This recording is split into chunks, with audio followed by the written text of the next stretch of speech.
And Republican Senator Tom Cotton of Arkansas has proposed a bill that would cut federal funding to any public school that includes the New York Times Pulitzer Prize-winning 1619 Project as part of its curriculum. Recently, some school districts have decided that they'll be teaching a unit on early American history based on the New York Times 1619 Project, which illustrates how the founding of this country is inextricably tied to the institution of slavery.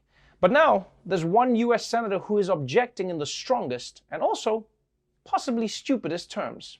Arkansas Senator Tom Cotton getting backlash for saying that the Founding Fathers thought slavery was a, quote, necessary evil. Tom Cotton wrote, as the Founding Fathers said, slavery was the necessary evil upon which the Union was built. The comment came during a conversation about race in education. Senator Cotton wants to defund the 1619 Project curriculum, a New York Times program with the goal of re-examining the legacy of slavery in our country. He says the curriculum is racially divisive.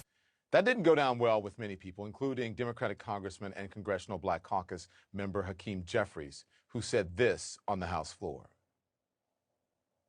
Slavery was not a necessary evil.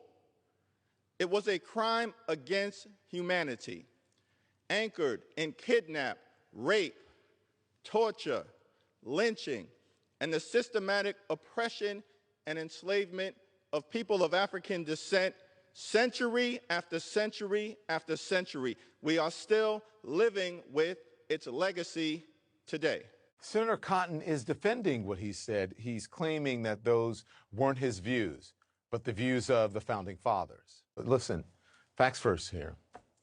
There doesn't appear to be any record of the Founding Fathers arguing that slavery was a necessary evil. We do know many of them owned slaves. In response, 1619 Project writer Nicole Hannah-Jones tweeted, quote, if chattel slavery, heritable, generational, permanent, race-based slavery, where it was legal to rape, torture, and sell human beings for profit, were a necessary evil, as Tom Cotton says, it's hard to imagine what cannot be justified if it's a means to an end, unquote. Senator Cotton wants schools to teach a less racially divisive version of slavery. Then why doesn't he introduce his own lesson plan? Well, good news. With our help, he already did. Are you tired of school lesson plans that teach slavery in a racially divisive way?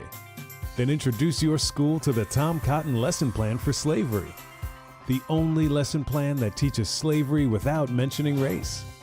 With Senator Cotton, your students will learn that in 1619, some Americans were slaves to other Americans.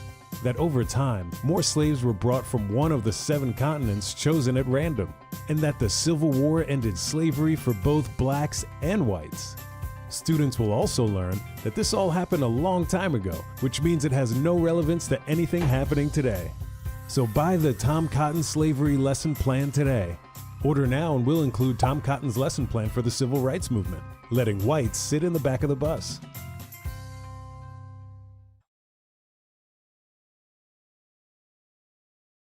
We understand the curse that was slavery, white people do, and we say that was bad, but we miss the blessing of slavery, that it actually built up the framework for the world that white people live in and lived in.